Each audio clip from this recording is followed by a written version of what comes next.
हर बार UPSC अपने ND के form के अंदर कुछ ना कुछ चेंजेस करता रहता है। इस बार भी 4 मेजर चेंजेस जो एनडी के फॉर्म में देखने को मिले हैं उसके ऊपर थोड़ा सा हम देख लेते हैं। लेकिन अभी तक अगर आपने फॉर्म नहीं भरा है तो भाई एनडी के फॉर्म को हमारे पास सिर्फ 10 से 15 दिन ही 15 दिन हमारे पास बचे हैं। तो चैनल पर पूरी की पूरी फॉर्म को भरने की स्टेप बाय स्टेप की एंड साथ साथ फोटो कैसे बनाना है, साइन क्या करना है, एवरीथिंग सारी डिटेल वीडियो चैनल पर डाल दी है। जाके पहले देख लो, सीख लो कैसे भरना और जाके भर लो, क्योंकि कुछ ही दिन बचे हमारे एनडीए के फॉर्म को। आगे बढ़ने से पहले भाई सबका स्वागत करता हूं अपना एनडीए परचेज यूट्यूब प्लेटफॉर्म पर, जहां पर एनडीए पर जाने के लिए बच्चों को मिलती है सही और राइट गाइडेंस के साथ साथ राइट कंटेंट, और एनडीए जाने का सपना आसान होता है। तो चैनल को सब्सक्राइब कर लेना अगर आप एनडीए के लिए पूरी शिद्दत और डेडिकेशन से तैयारी कर रहे हो तो आ जाओ एक बार हम चारों के चारों मेजर चेंजेस को एक बार हम ध्यान से देखते हैं। सबसे पहला मेजर चेंजेस ने हर बच्चे का दिमाग खराब करके रख दिया, सिग्नेचर। क्योंकि पुराने बच्चे क्या सोच रहे थे कि सर मैंने भरा था तो मेरा पहले से फॉर्म भरा हुआ है, मैंने जस्ट एनडीए का फॉर्म भर दिया, कॉमन एप्लीकेशन फॉर्म नहीं चेंज करा। तो कॉमन एप्लीकेशन फॉर्म में अब की बारी उन्होंने ऐसे 3 बार सिग्नेचर करने को बोला था, क्योंकि समय के साथ बहुत ज्यादा स्ट्रिक्टनेस बढ़ गई है, शायद इसलिए कि भाई सिग्नेचर एक बार मैच हो जाए। तो ये था, ये सारी चीजें मैच होनी चाहिए, ऐसे नंबर करके आपको करना था। इसके साथ साथ इसी के ऊपर, इसी फाइल के ऊपर भी ये लिखा हुआ था, application with signature file do not meet the prescribed specification will be rejected, candidate are advise to strictly adhere, मतलब स्ट्रिक्टली फॉलो करो इंस्ट्रक्शन को। ये बात भी लिखी हुई थी, लेकिन काफी बच्चों की इसके अंदर गलती होगी है, तो वो भी चिंता ना करो, अभी आपको आगे बताता हूं उसका भी आपको क्या सोल्यूशन करना है। दूसरा जो मेजर चेंज यहां पर हमें देखने को मिला वो था बेटे हमारा फोटोज का।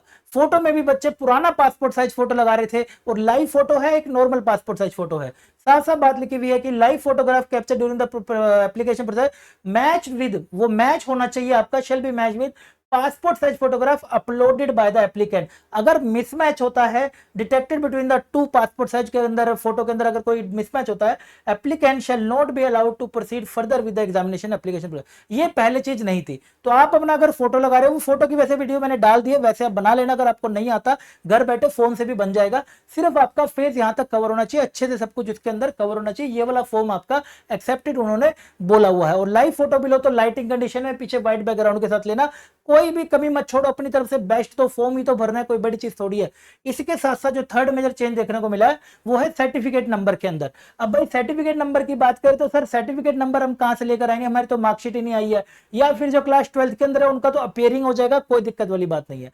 जो पास हो गए भाई देखो यहां पर बेटा पहले ना सर्टिफिकेट नंबर एनरोलमेंट नंबर अब ये लिखा आ रहा है, अब की बारी रोल नंबर नहीं लिखा हुआ। तो आपके पास अगर सर्टिफिकेट नंबर एनरोलमेंट नंबर नहीं है तो आप अपना यहाँ पे रोल नंबर ही फिल कर दो, क्योंकि पिछली बारी यहाँ पर रोल नंबर का भी ऑप्शन दिया हुआ था, मतलब 3 ऑप्शन दिए हुए थे। तो आपके पास अगर ये नहीं है तो यहाँ पर आप रोल नंबर फिल कर दो। ये एक मेजर चेंज, मतलब हो सकता है कुछ एरर होगा, लेकिन पता नहीं ये अपडेट इन्होंने क्यों हटा क्यों दिया रोल नंबर, ये मुझे अभी तक समझ नहीं आया। बाकी तो डेजिग्नेशन इश्यू ऑफ डिग्री जब आपका रिजल्ट आया उस दिन का आप लिख देना, और डेजिग्नेशन आपके मैंने बताई था जो भी आपकी मार्कशीट होगी उसके यहाँ पर आपके लिखा होता है डेजिग्नेशन। और अगर हम सर्टिफिकेट नंबर, जिसपे पुराने के पास सर्टिफिकेट नंबर है तो वो सर्टिफिकेट नंबर हमारा यहाँ पे लिखा हुआ होता है ऊपर की साइड पे सर्टिफिकेट नंबर। इसी के साथ साथ फुल एड्रेस कहां से, मान लीजिए सीबीएसई से करिए तो सीबीएसई दिल्ली लिख देना।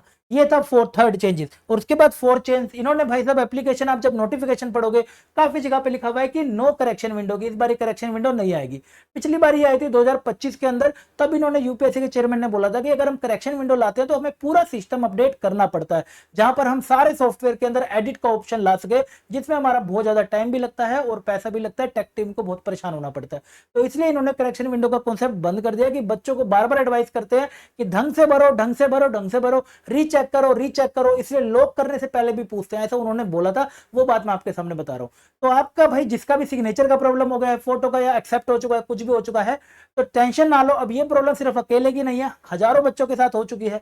तो अभी ऐसा कुछ नहीं होगा कि फॉर्म रिजेक्ट हो जाए, कोई नए चेंजेस थे हमने नहीं ध्यान दिए, कोई बात नहीं, शायद यूपीएससी कुछ तो इसका सोल्यूशन निकालेगा, लेकिन रिजेक्ट होने वाली बात नहीं आने वाली है।